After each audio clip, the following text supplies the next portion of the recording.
Hello, welcome to my channel. This is my first video that I'm uploading to this. Uh, I go by Tranquility online.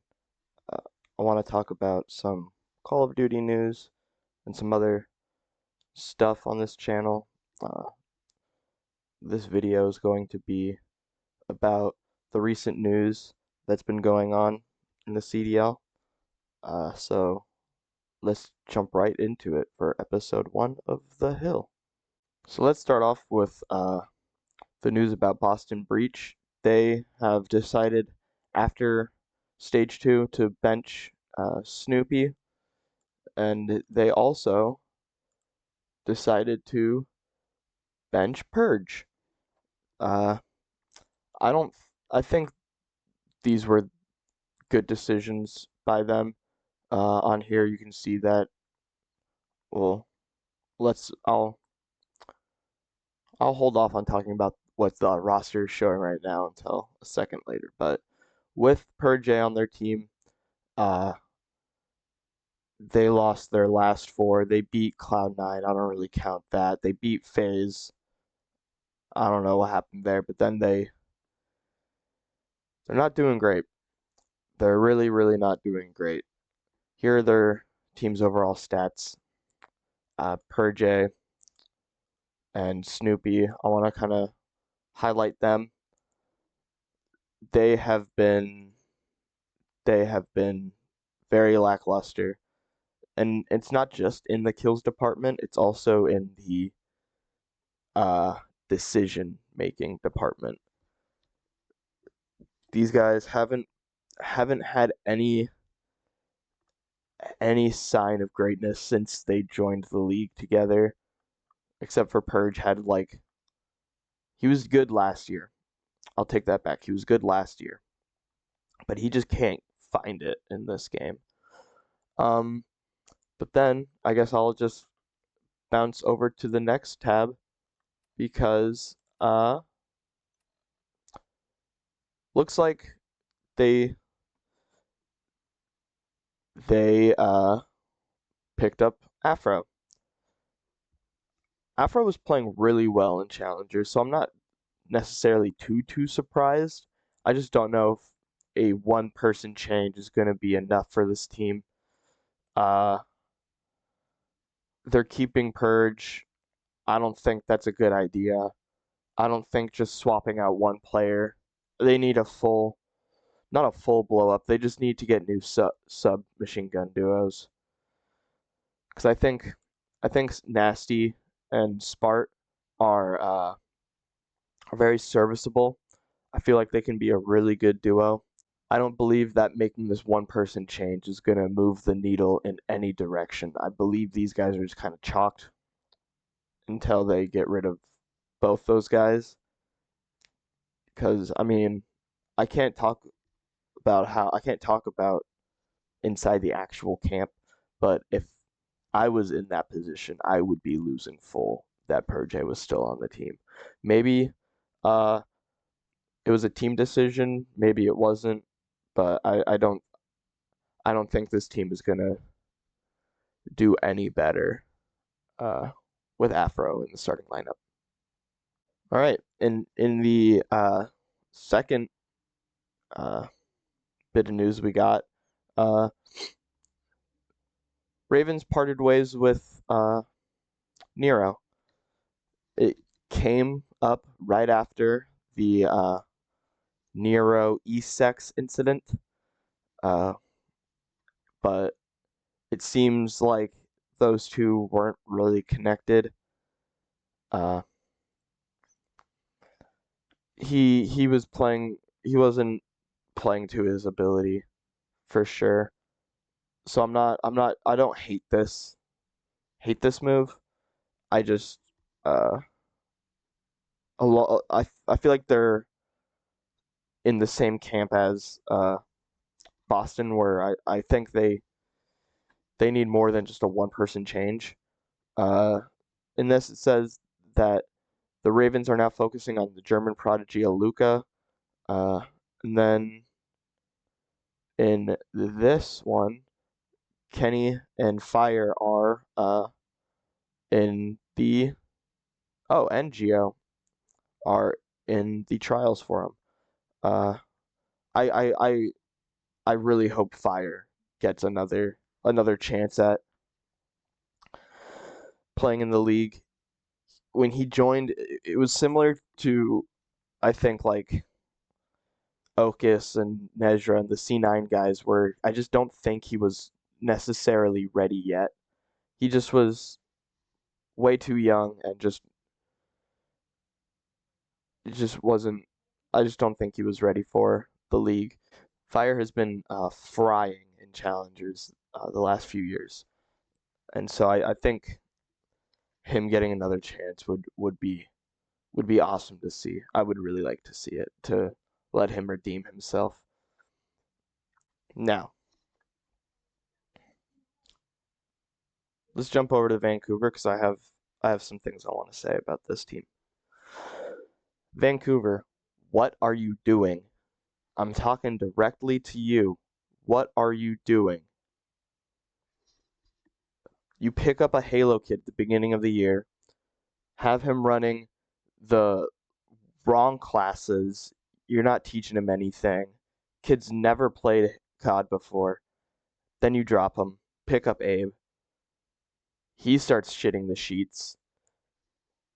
And then you pick up Capsule, and then he starts shitting the sheets. But wait, when you dropped Abe, he went down to challengers and started to fry? Hmm, odd, right? Maybe it's because I don't know, they weren't the problem on the team. I believe that uh, there are there are other people on this team that need to be dropped in order for them to do anything. This whole team kind of needs to go. Everybody. There's not a single like shining light on this team in my eyes. Pulling up their stats, like their last five, they lost. They won one of them. They lost four out of their last five. Uh, they're just yeah, like you're telling me Abe and Capsule are the only issues. TJ can't get a kill in hardpoint or overload. None of them can. Like it was so obvious that this was gonna happen too. That Capsule was gonna come in and replace Abe. Capsule was gonna get shit on because their system sucks, and then they were just gonna drop him. I this, Gwen and TJ have been teaming together for a couple years now, and they have not done anything with it. It's the same as Purge Snoopy. They just are not a good duo together. This team is such a friendship cheese team. I just and it sucks because I like Vancouver. I'm a Surge fan, but it's so hard to root for them when they're making brain dead, shitty ass decisions. I just I just think that they need to squad wipe fully and just boop bop all of them out. Get some new cats in there and just try something because this year is probably kind of chalked already for them. All right, last news story for just roster moves. I don't know if I'm gonna necessarily get into drama on this video because it's kind of already come and gone, but next one, if there's any, I'll talk about it. Uh, Sources: Falcons to test Pred and Xnid out of lineup in scrims. Uh, they're gonna try to pick up QK. I think it's a good pickup for QK, or to try to get QK in terms of just like getting a new face in the league because I'm always a big fan of that. I'm always a big fan of when new players get their chance because it's fun to like see what they're gonna do, even if they end up shitting the sheets. It's fun to like kind of be like, ooh, can't wait to see how they're gonna play. You know, I just don't know if I like the Pred move, but I also don't know who else you would drop, and I don't think QK if they replace Xnate with QK. I don't know if that's gonna help them because I mean, in terms of comms, it's gonna move them back a little bit.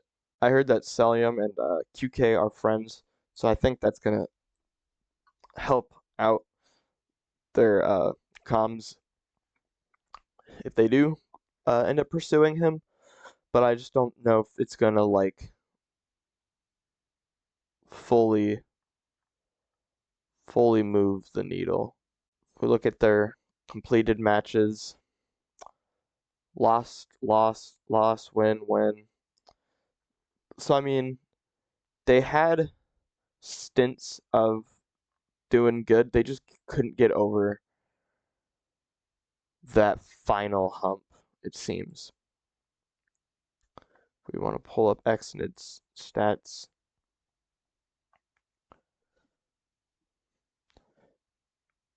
Yeah, he's not been doing very good in S&D, but I will say Xnid has been rapidly improving.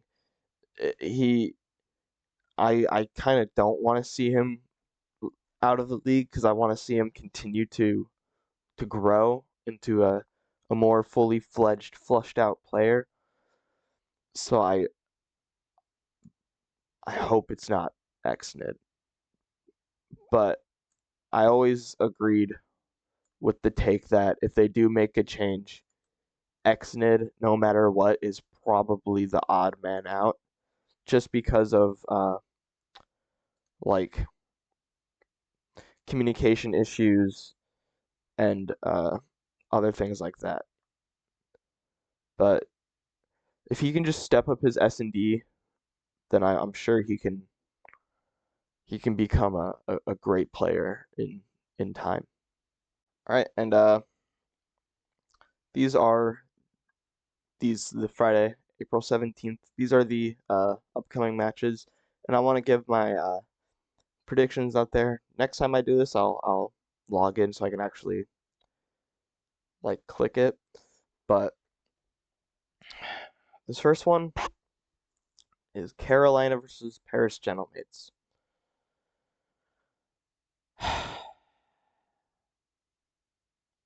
We're gonna be seeing a new Carolina, and I think they're gonna be in a honeymoon stage.